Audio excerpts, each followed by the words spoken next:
Obiranye pesini kwa nyara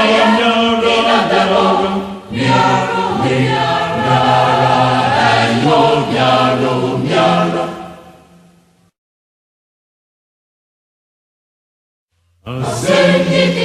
Asendi inabeko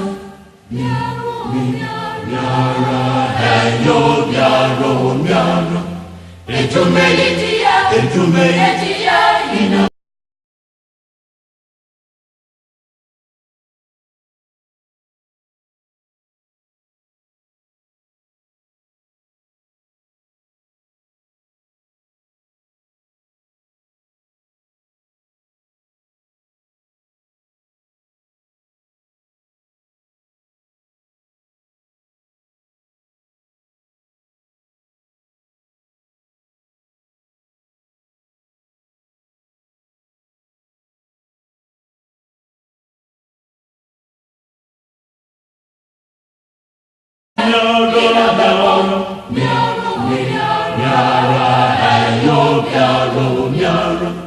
Aseni besini kwa nyara Aseni nyara Aseni besini kwa nyara Etume besini kwa nyara Obiranye besini kwa nyara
Write the vision and make it plain on tablets, that he may run who reads it.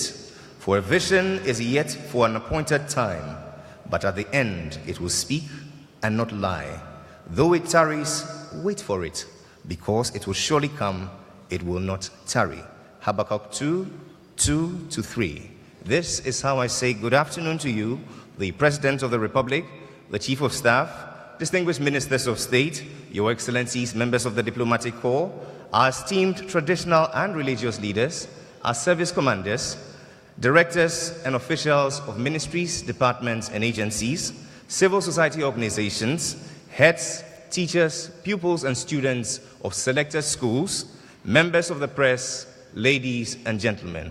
Welcome to the Accra International Conference Center for this great day in history, the national launch of the Coordinated Program of Economic and Social Development Policies for 2017 to 2024, which promises to be an agenda for job creation, prosperity, and equal opportunity for all. I am, by the grace of God, Jerry Ajololo, and on behalf of the Ministry of Planning, I welcome you warmly.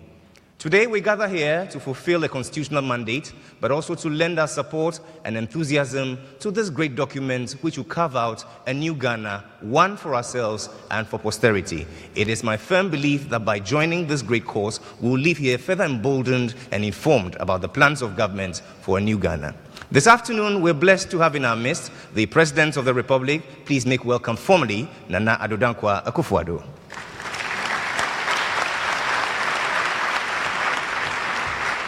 In the company of the President of the Republic is the Chief of Staff of the Office of the President. Please welcome warmly the Honorable Akosua Frema Osei Opare.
Nana Addo Dankwa Akufo-Addo,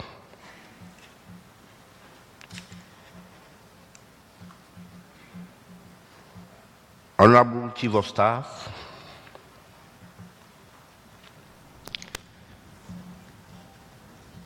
Honorable Senior Minister,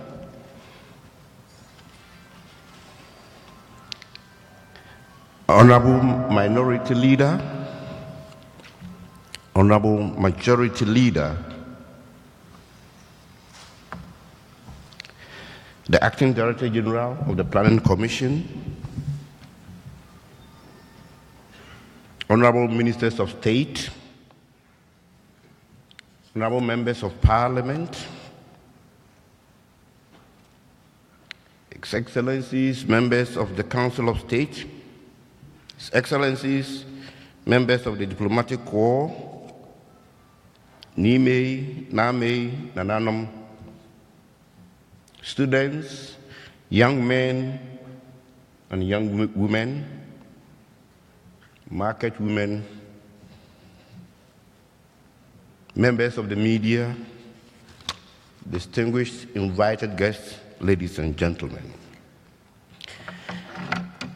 Let me first and foremost welcome you all to the launch of the Coordinated Program of Economic and Social Development Policies, dubbed the Agenda for Jobs, Creating Prosperity and Equal Opportunity for All, which is going to be launched by His Excellency the President of the Republic. As the Minister responsible for planning and indeed development planning, I am excited today as a day when the vision of the president, and for that matter, the vision of his government, as expressed in one comprehensive document, is being outlawed. This document, ladies and gentlemen, is to guide the planning, policy decision-making, implementation, measurement, and assessment of government policies and government programs. The event brings the national development process to the fore and represents the desire of the president and his government to let the people of this country own and share the chosen development path for the nation. Ladies and gentlemen, the coordinated program of economic and social development policies capture the divergent aspirations of our people into a formidable shared vision that will be translated into plans, translated into policies, programs, and actions to be pursued in all regions, in all districts, and in all sectors of our country. Ladies and gentlemen, as you may be aware of, the President is enjoined by Article 36, Clause 5 of the 1992 Constitution to present his coordinated program of economic and social development policies, including agricultural and industrial programs at all levels and in all regions of Ghana, to Parliament within 2 years after assuming office. The coordinated program, therefore, outlines the vision of the President for the country. It offers a comprehensive diagnosis and analysis of our socio-economic challenges and presents new approaches to addressing them, with specific interventions and specific programs. It gives a clear sense of direction to the country on the development path a president wants the country to follow, and serves as the basis for economic and social mobilization, as well as guidance for future government budgets. Ladies and gentlemen, this coordinated program, that is the one that we are going to outdoor today, is an embodiment of the President's experiences and convictions, the aspirations of the people of Ghana, and also reflects international development environment. It is a forward-looking document indicating the development path to chart.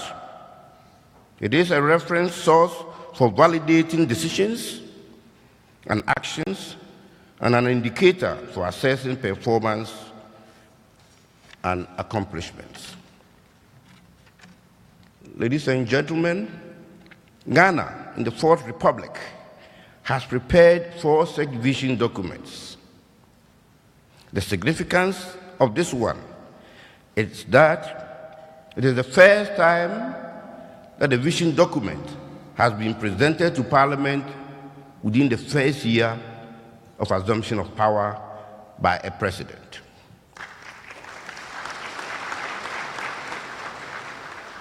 And indeed, I presented it on behalf of the President to Parliament on 13th November 2017. That was last year. This document is also unique because it was carefully crafted to take cognizance of other global development agendas, such as the UN Sustainable Development Goals and the EU's Agenda 2063. Invited guests, ladies and gentlemen, today, many of us are excited because we are awaiting the launch of a new comprehensive development vision. The pursuance of the vision and the implementation of the plans, the programs, and the activities that will derive from the vision, however, requires the cultivation of a new planning culture which captures not only the views of stakeholders, but also recognizes their roles and creates space for the active participation and ownership of the plans by the private sector and by civil society, and indeed by the people of this republic. I'm glad that in this hall, as many representatives of the private sector, of course, with the Private Enterprise Federation at the apex, as well as civil society organizations whose role will be critical in the pursuit of this vision, are all in here. There are also representatives of research and training institutions, students and youth groups, traditional leaders and media houses, and many, many more groups. This is an indication that the implementation of the vision demands a multifaceted but harmonized and aligned process. We have therefore invited you here as partners in the implementation and evaluation of the programs and projects aimed at realizing the vision. The document, after its launch by Mr. President, must be the subject of our development discourse at all levels and in all regions and in all districts of the country. In this regard, ladies and gentlemen, regional and district dissemination activities will be held in all regional capitals and subsequently in all district capitals. The various media networks and public platforms will be used to facilitate the dissemination and discussion exercises. We are also counting on those of us who are here today to serve as good ambassadors of the national vision, particularly members of the press, our traditional leaders, and the captains of industry. We welcome all inquiries and discussions about the vision at the Ministry of Planning, which is located at the Christianborg Castle, Osu, and the National Development Planning Commission, which is opposite the Jubilee House. We have also created the opportunity for virtual interaction and contacts at the websites of the NDPC, as the National Development Planning Commission, and the Ministry of Information, and subsequently at the site of the Ministry of Planning, which is under construction. On this note, let me thank you for honoring our invitation, and once more, welcome you to the launch of the vision of the President of the Republic, Nana Addo Dankwa Akufo-Addo, and I'll count on you to spearhead the discourse and deliberation.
must mean you are signed up to a certain definable code of being and puts an obligation on each one of us to work at building a fair, prosperous, and happy nation.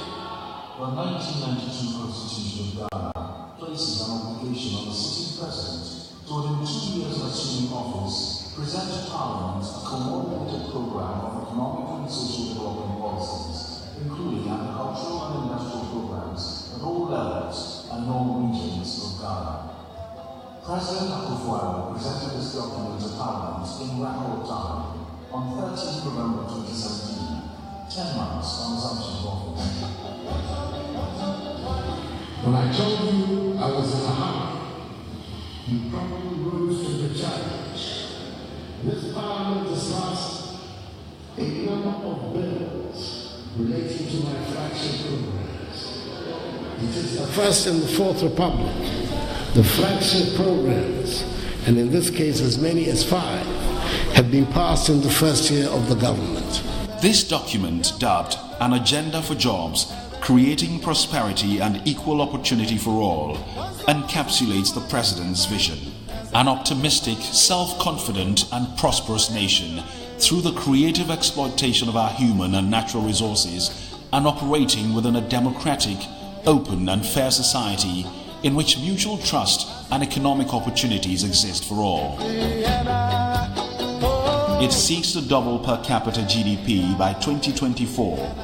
This entails achieving an average annual growth rate of at least 7.2% between 2017 and 2024. Per capita GDP is expected to increase from $1,515.6 in 2016 to at least $2,500 by 2020, and further rising to at least $3,500 by 2024. There are already a number of success stories on the country's long path to prosperity. More students are in school now, and their incomes of families have been relieved through the free senior high school program, combined with a 30% increase in the coverage of the school feeding program. This is coupled with an improved learning environment, improvement in the human resource base of the country, and many more. The dream of creating a cashless and digitized economy is already being made a reality through the paperless transaction system, an online passport application service, an e-registration system for the Registrar General's Department, where operations have been made more efficient. The government is also creatively exploiting our natural resources by exploring environmentally friendly practices and restructuring illegal small-scale mining so it operates within the appropriate regulations. Restoration of the nursing and teaching training allowances has made an improved impact on family income and the quality of life of many. Through initiatives such as the Planting for Food and Jobs and the One District, One Factory programs, the government is creating opportunities for Ghanaian youth to secure sustainable employment by creating a market for farmers, growing the local economy, curbing rural-urban migration, and developing the infrastructure base of the districts. Other accomplishments include tackling corruption through the passage of the Special Prosecution Act and the appointment of the Special Prosecutor, improving the general security across the country by battling armed robbery, and the establishment of the Zongo Development Fund. Despite these successes, there's still a lot to be done. It is evident that the Agenda for Jobs program is workable. For the country to truly prosper, government cannot do it alone. It requires the whole citizenry to rise up and play a part. Policymakers, government officials, opinion leaders, young people, private sector, and all citizens of the country. We will build a confident Ghana, which is united, at peace with itself, and takes pride in its diversity. It will not be easy, but I know that Ghanaians at home and abroad will rise to the occasion. They always do. It's time to join hands and make the vision of a free, just, and prosperous nation a reality. One Ghana, one vision, one future.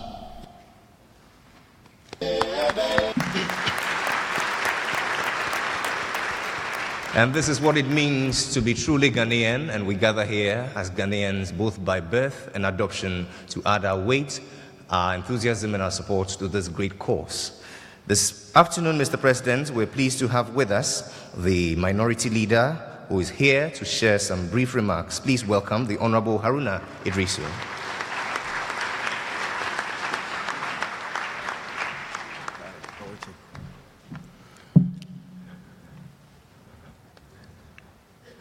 President of the Republic of Ghana, Nana Addo Dankwa Akufo-Addo, the Senior Minister and Lady Chief of Staff,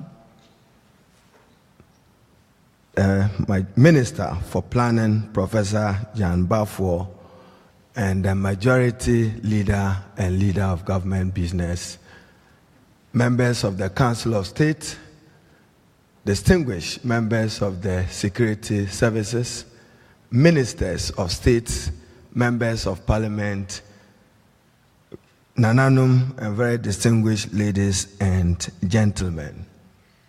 When I got a call from the Minister for Planning that this event was to take place today and to be launched by His Excellency the President, I had no hesitation accepting the invitation. So Professor Jan Bafo, let me express profound gratitude to you personally for bringing me here, and to the chairperson of the National Development Planning Commission. Mr. President, today is your day. Today will be a milestone as you launch your blueprint of your national vision. I may disagree with your thoughts, I may disagree with your vision, but I'll be compelled to accept its successful positive outcomes.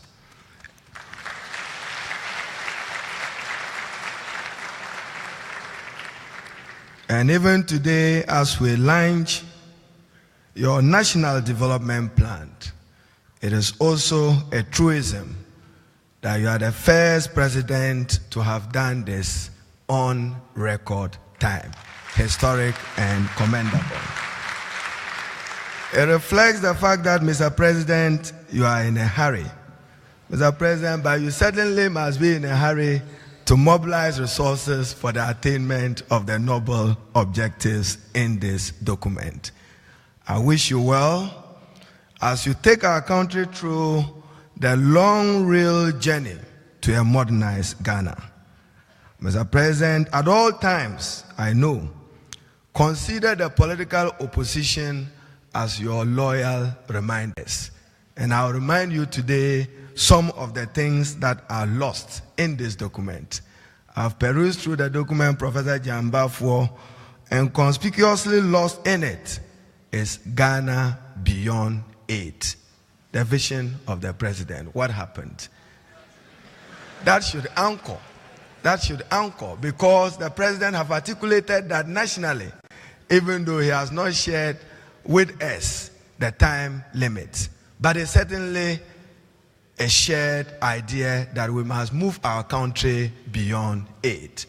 We must move our country beyond loans, and we must move our country beyond grants, and create an independent, strong Ghana that is self-reliant and independent in its finances. Mr. Speaker, you can count on our national support in this endeavor. Mr. President, I would make just two comments. One, to pick the word, opportunities for all. Mr. President, let it be that under your legacy, you work towards ensuring that the opportunities of this country are not shared on the basis of sheer partisanship, but that the citizen Ghanaian meritoriously is recognized and rewarded. You are capable, and you may be able to lead that process. Speaker, when I heard at a point that you had visited Tammany in the Upper East region for their irrigation project, my heart was warmed, because in the northern regions of Ghana, modernized agriculture remains a key to us supporting you to achieve holistic development. And that is necessary in getting it. Mr. Speaker, your loyal reminders, we want to remind you again that in your manifesto of 2016, you promised to grow the economy by double digit. We are not there yet. Mr. Speaker, Mr. President, Mr. President,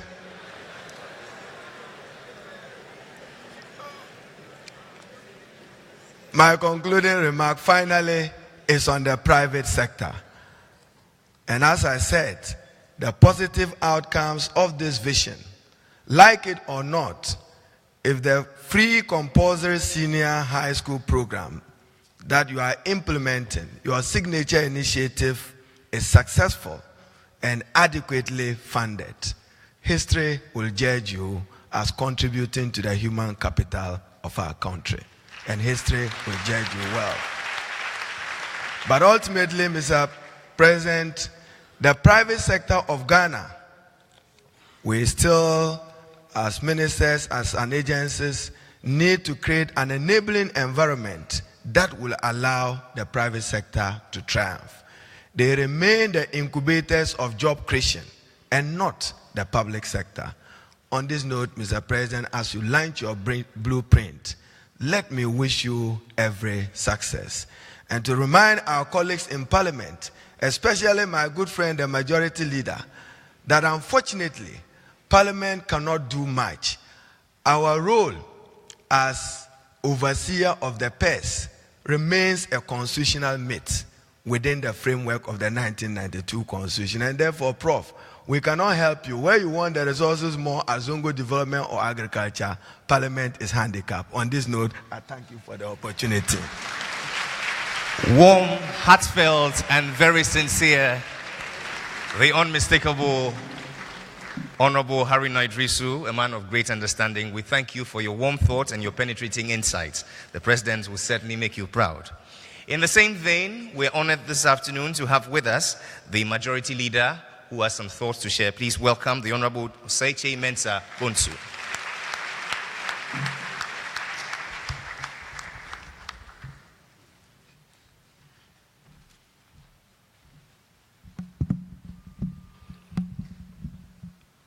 Mr. President, as you do know, I'm much more predictable, and so I'm not going to spring any surprise.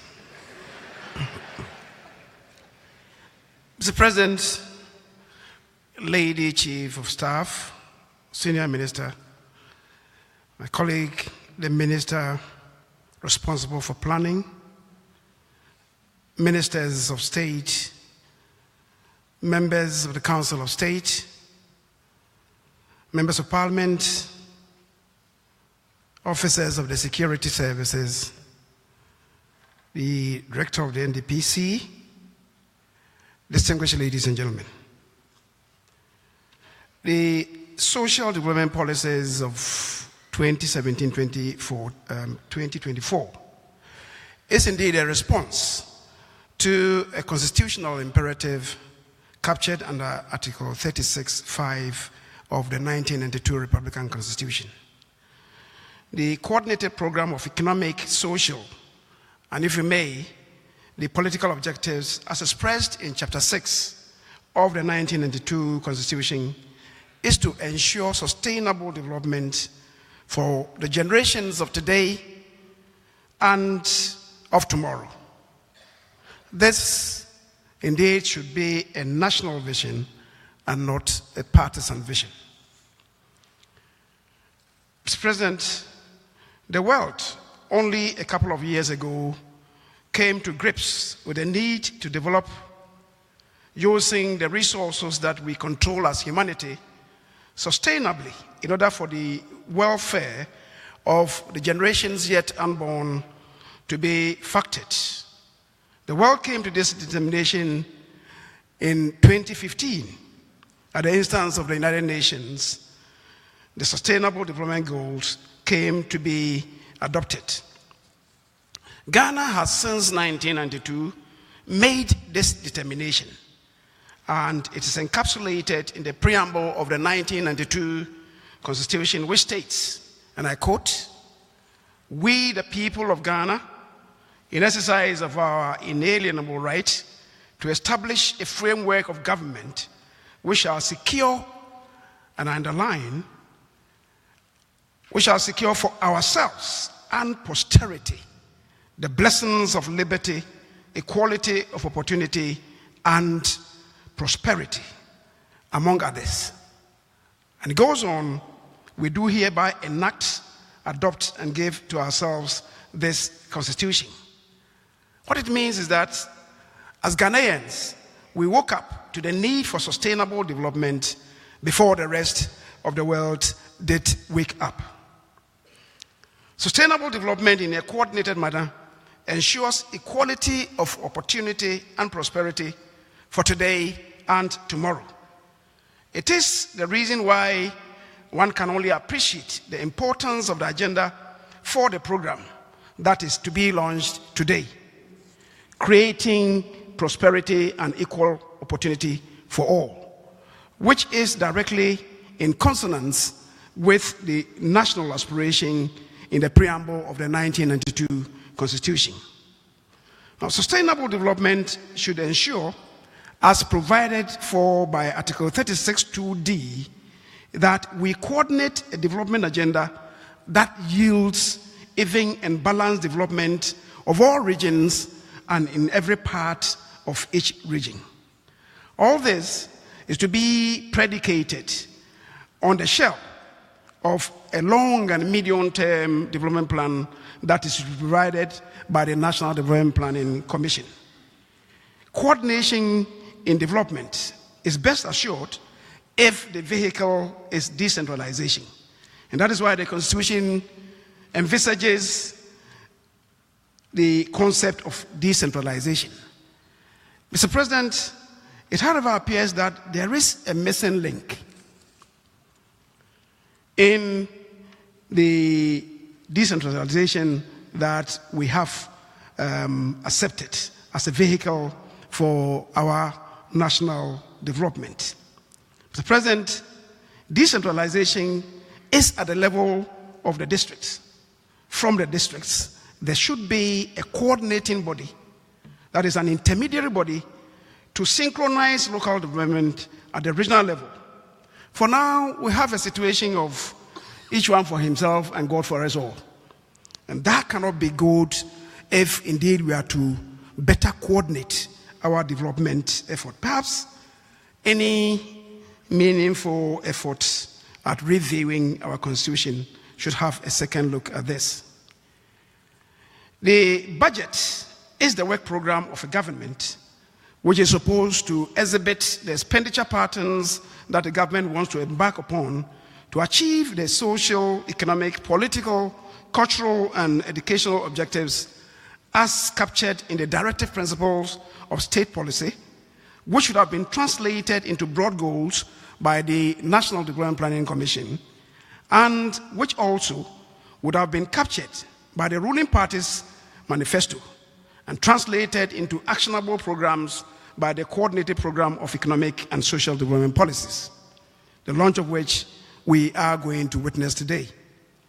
Now, these are the benchmarks for Parliament to debate a budget. Often, however, when it comes to debating the work program, the budget of government, Parliament deviates, and we are emphasizing the number of toilets to be built, and so the many faults. Mr. President, what you're providing today should now be the mirror to reflect and judge the performance of a government going forward. And because I know that the vision that you capture, Mr. President, doesn't suffer from cataract, because I know that that vision is not impaired. Those of us in Parliament who see beyond life after life certainly will come to support this. I'm indeed very grateful, Mr. President. Thank you very much. We're grateful to you, the Honorable Osaiche Mensah-Bonsu, Majority Leader, for your warm remarks and insightful perspectives. Now, this is what it means to be really Ghanaian, the ability to disagree and not be disagreeable. How about a round of applause for the majority and minority side? As a precursor to the keynote address and the ultimate launch, Mr. President, distinguished ladies and gentlemen, let's receive Nana Sase as he gives us poetry.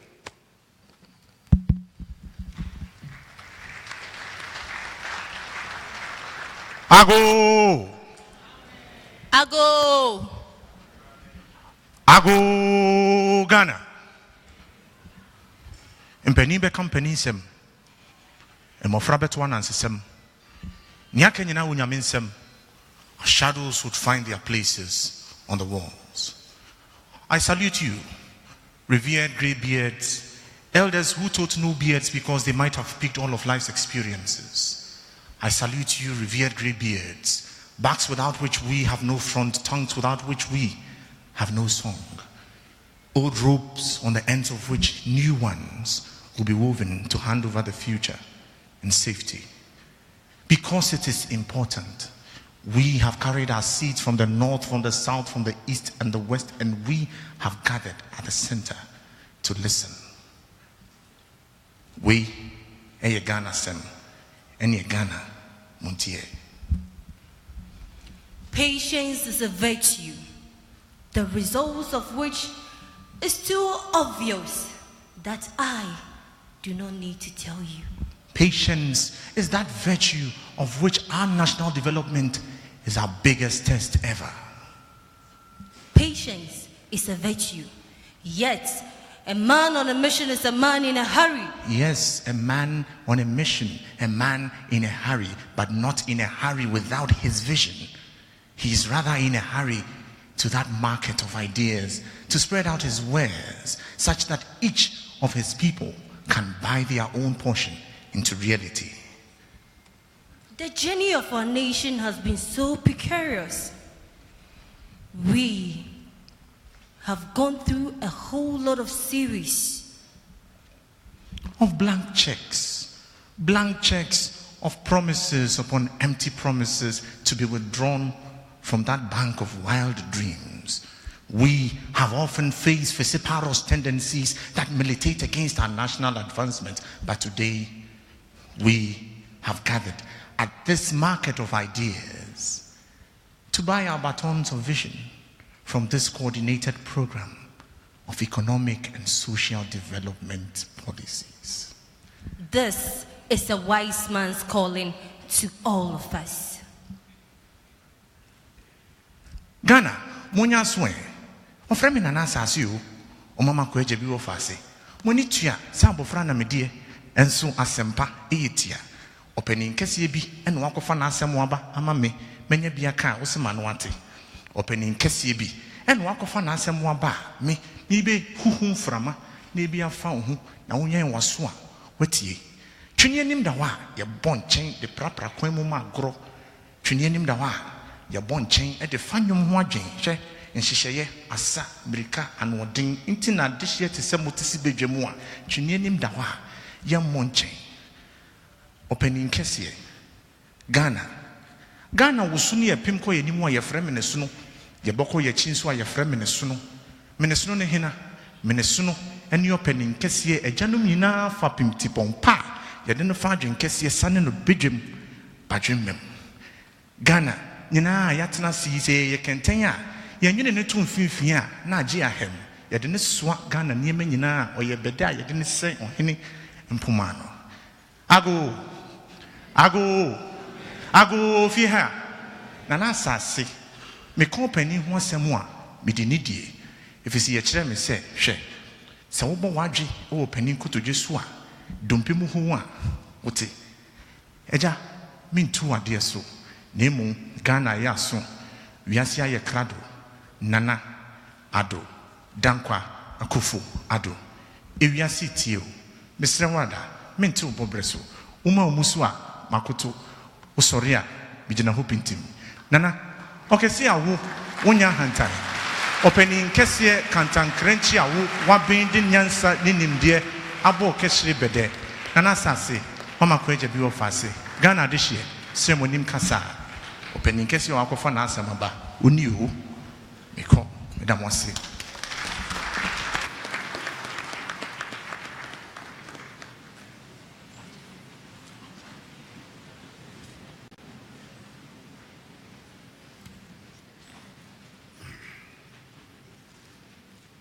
Members of the Council of State, Chief of Staff, Senior Minister, Minister for Planning, Ministers of State, Deputy Greater Accra Regional Minister, Deputy Ministers of State, the National Security Advisor, Majority Leader in Parliament, Minority Leader in Parliament, Governor of the Bank of Ghana, the Acting National Chairperson of the National Development Planning Commission, members of the security services, members of the diplomatic corps, traditional rulers, fellow Ghanaians, ladies and gentlemen. It has been some 15 months that by the grace of God and the generosity of the Ghanaian people, I assumed the high office of President of the Republic. The Ghanaian people voted massively for change because they were dissatisfied with their conditions of living and the direction of the country. They voted for the New Patriotic Party and myself because they believed we were different and would put this country onto the path of progress and prosperity and help bring wealth to all parts of the country. Ladies and gentlemen, I'm here today to share with you, the people of Ghana, the good people of Ghana, my comprehensive vision for the economic and social development of this nation from 2017 to 2024, and solicit your support to accomplish it.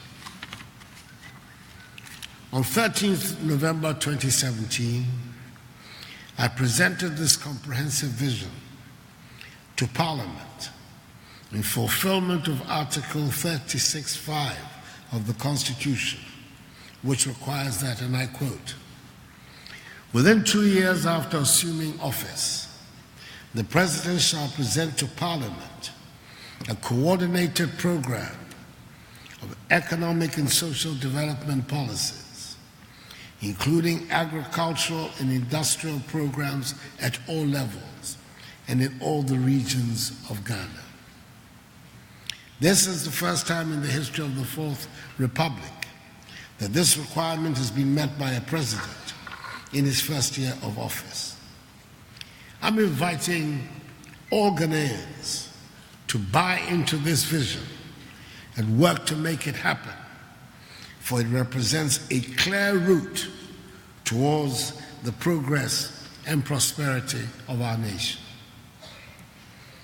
On 7th January 2017, when I swore the oath, Ghana was faced with a myriad of socio-economic challenges, characterized by poor macroeconomic conditions, rising rates of unemployment, especially amongst the youth, declining private sector, industrial and agricultural growth, disaffection for the political class arising out of perceived insensitivity to the plight of ordinary citizens, worsening healthcare services, pervasive corruption among public office holders, destruction of the environment and water bodies through illegal mining, the phenomenon we call galamsey, amongst others. These challenges demanded a new direction and a new approach. The new direction is informed by my own experience and convictions, the aspirations of Ghanaians articulated during 3 successive election campaigns, the agenda for change is captured in the 2016 MPP manifesto, and the desire to offer to all Ghanaians and stakeholders of Ghana a new hope, a new vision, and a new future. My vision, ladies and gentlemen, is to help create an optimistic, self-confident, and prosperous nation through the creative exploitation of our human and natural resources and operating within a democratic, open, and fair society in which mutual trust and economic opportunities exist for all. I have on several occasions outlined this vision and indicated some of the key elements to be fulfilled in order to realize it. This vision demands innovative pursuits to create opportunities for Ghanaians to apply their skills, talents, and knowledge to productive ventures.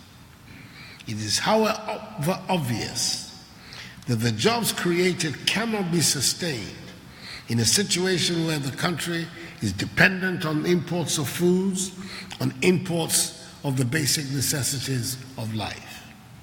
A sustainable job creation agenda should aim at reducing dependency through domestic mobilization of resources and, in the long run, see Ghana beyond aid. Thanks to Haruna Idrisu. An agenda for jobs is a key element of moving Ghana to a situation beyond aid, with the ultimate vision of creating prosperity and equal opportunities for all. My vision is informed by the need to establish a strong economy that creates opportunities, inspires people to start businesses, stimulates expansion of existing businesses, and ultimately leads to the creation of jobs, increased economic growth, and higher incomes. Citizens are able to expand their scope of choice in consumption and savings decisions, while government is able to enhance its capacity to provide basic public goods and services that citizens desire. Enhance access to social services such as education, training and skill development, and healthcare. And direct investment in infrastructure such as transportation, power, affordable housing, and water. The vision sets the anchor for a new direction and offers an avenue for a new Ghana. Ladies and gentlemen, this new direction entails elaborating conditions for the creative potential of the Ghanaian private sector to emerge through invention, innovation, adoption, and adaptation, especially in the industrial sector of the economy, thereby generating more quality jobs and higher incomes. The charge to government in this regard is to initiate and implement a set of transformative policies to build a business-friendly economy capable of creating quality jobs and prosperity for all Ghanaians. But stimulating the private sector to work and to lead the job creation agenda will require some effort on the part of government to restore confidence in the economy by improving the overall macroeconomic management, reducing the cost of doing business, fighting corruption in the public sector, ensuring the availability of reliable, affordable power, facilitating simple access to land, and promoting skills development. Thus, the policy direction is founded on 5 pillars of growth and development, namely, firstly, revitalizing the economy. Secondly, transforming agriculture and industry. Thirdly, revamping economic and social infrastructure. Fourthly, strengthening social protection and inclusion. And fifthly, reforming the delivery of public service institutions. In our quest to transform the economy, we will, in addition, promote the effective application of science, technology, and innovation. An important pivot of economic policy is effective fiscal policy management, which includes maintaining fiscal discipline by narrowing the public spending revenue gap, reducing government borrowing, and creating the fiscal space to reduce the vulnerabilities of the economy to shocks. Good fiscal management will create favorable conditions for reducing interest rates to spur private sector investment, expansion, and enhanced productivity. A well-defined industrial policy is needed to provide direction, to enhance the operational capacity of existing firms, and to facilitate small business incubation as a way to promote the government's One District, One Factory initiative. The industrial policy is to be supported by targeted provision of infrastructure to eliminate critical bottlenecks in the areas of roads, rail, aviation, water, sanitation, and energy, and distribute infrastructure fairly and comprehensively across the country. Government social policy regime is to invest in people by improving access and ensuring the provision of quality education, healthcare, and affordable housing. An integrated social policy regime would address the demands of the growing population, urbanization, and social infrastructure needs. Appropriate policies for social protection and inclusion will be sustained to address the needs of the vulnerable, including specific investments in rural, coastal, zongo, and inner city communities. Our strategic direction is having the private sector as the driver of development and using the expanded opportunities for job creation as the trigger for creating wealth and prosperity. The quote, agenda for jobs, creating prosperity and equal opportunity for all, unquote, as the coordinated program for economic and social development policies 2017-2024 is titled, is the basis of government's development planning, programming, implementation, and assessment, and will provide such government for government policy development and measurement. The ministries, departments, and agencies, as well as the metropolitan, municipal, and district assemblies, will prepare their respective medium-term development strategies and plans in response to and for implementing the policies under the agenda. We will facilitate the private sector to develop its capacities and position itself to partner government in implementing key initiatives identified under the agenda. Civil society organizations have the significant role of disseminating information on the agenda, facilitating direct interventions at the community level, and ensuring accountability in delivery. Ladies and gentlemen, the fulfillment of the agenda for jobs requires a committed drive for change. The drive must be propelled by our determination, attitude, and resolve as Ghanaians who desire a transformed nation. Over the years, essential cultural values, promoting national identity and a sense of patriotism, pursuing excellence, discipline, hard work, honesty, trust, tenacity, a sense of urgency and respect have not been given the necessary attention in our development efforts. Additionally, the transformation of the Ghanaian economy demands the establishment of a world-class labor force. The agenda thus proposes the development of a more robust labor market data through operationalizing the Ghana Labor Market Information System, linking public service pay to productivity, making it more responsive to modern trends, introducing lifelong skill training for workers, and improving the work environment.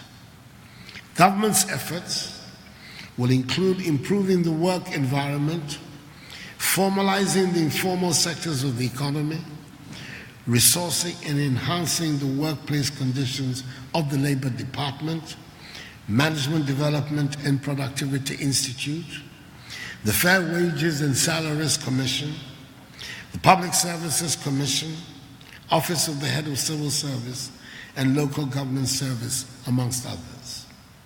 Engagement with the trade unions would be intensified to facilitate productivity and harmonious industrial relations.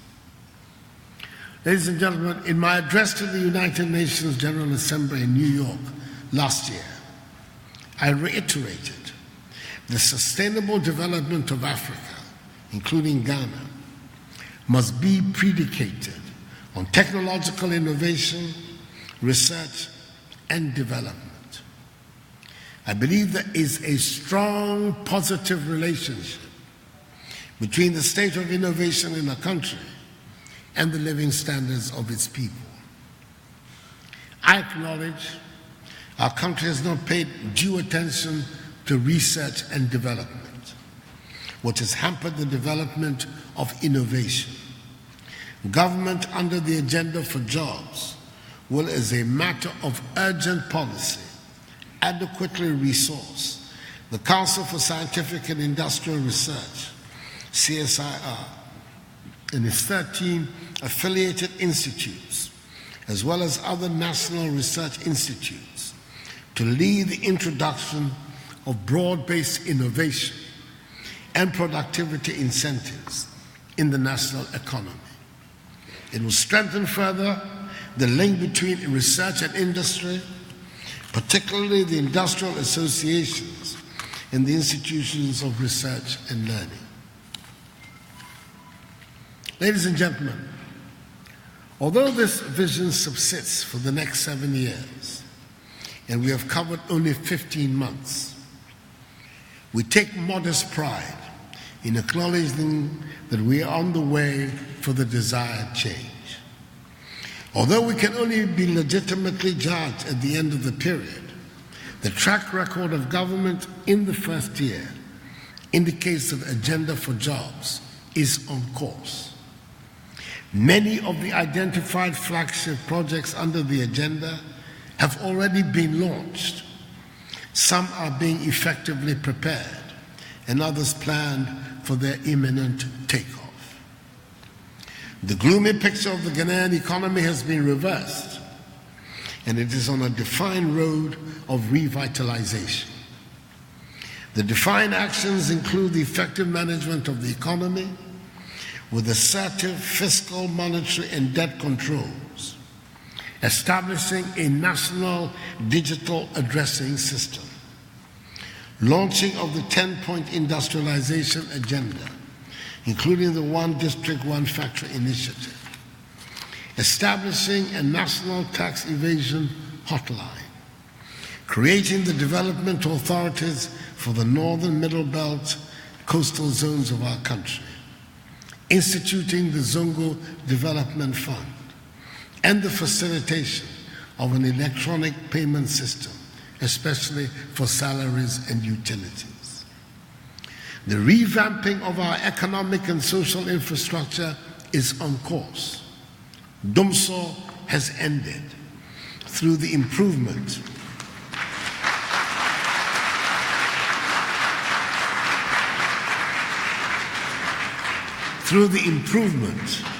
of financing, generation, transmission, and distribution of electrical power.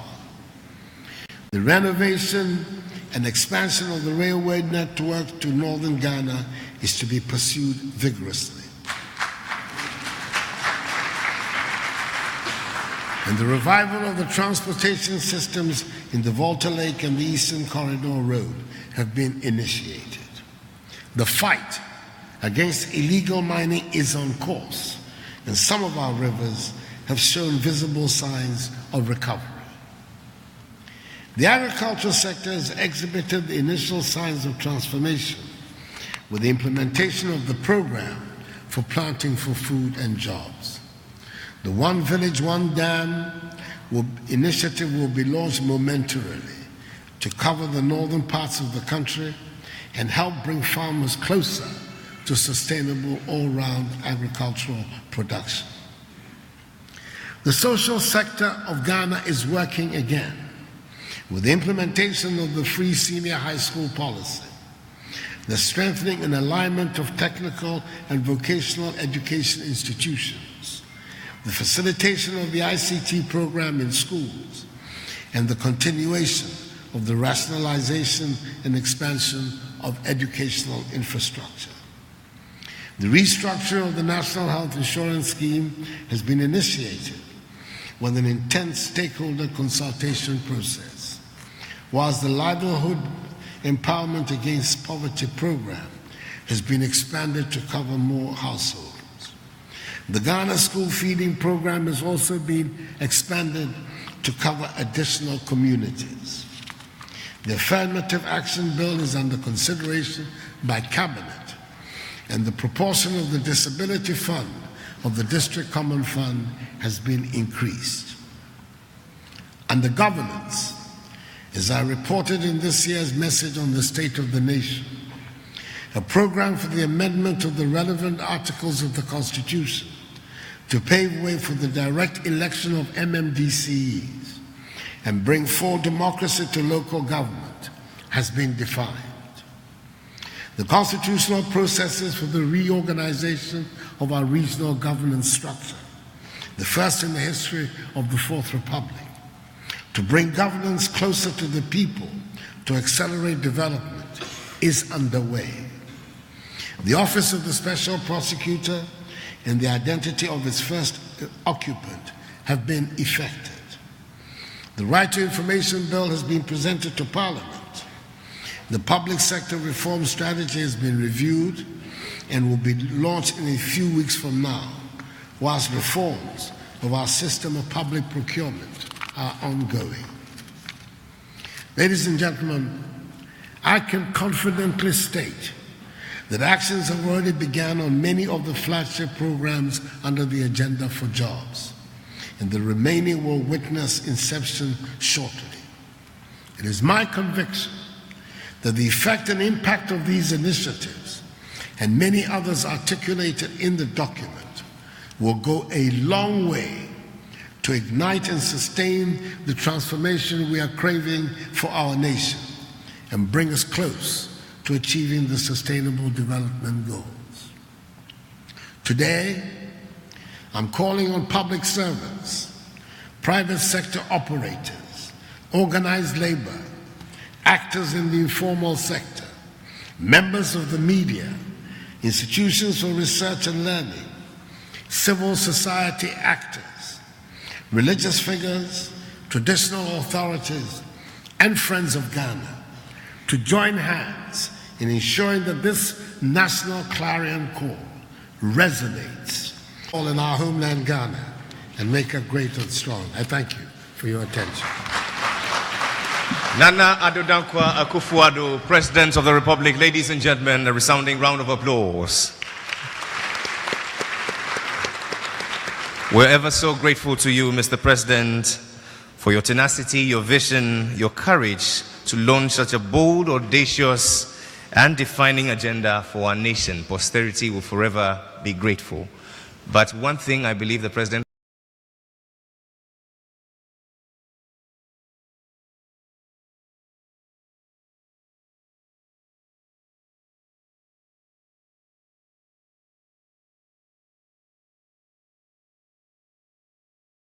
this was their finest hour ever. My name is Jerry Ajololo, and I pray God to bless you, the President of the Republic, and bless our homeland Ghana, and make her great and strong. Shall we please rise for the anthem?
Gentlemen, as we make our way out,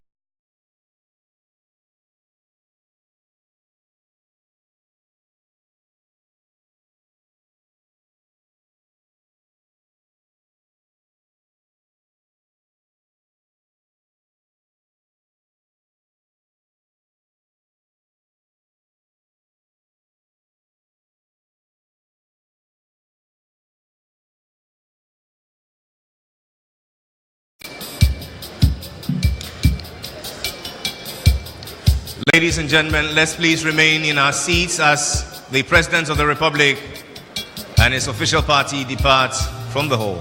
Thank you.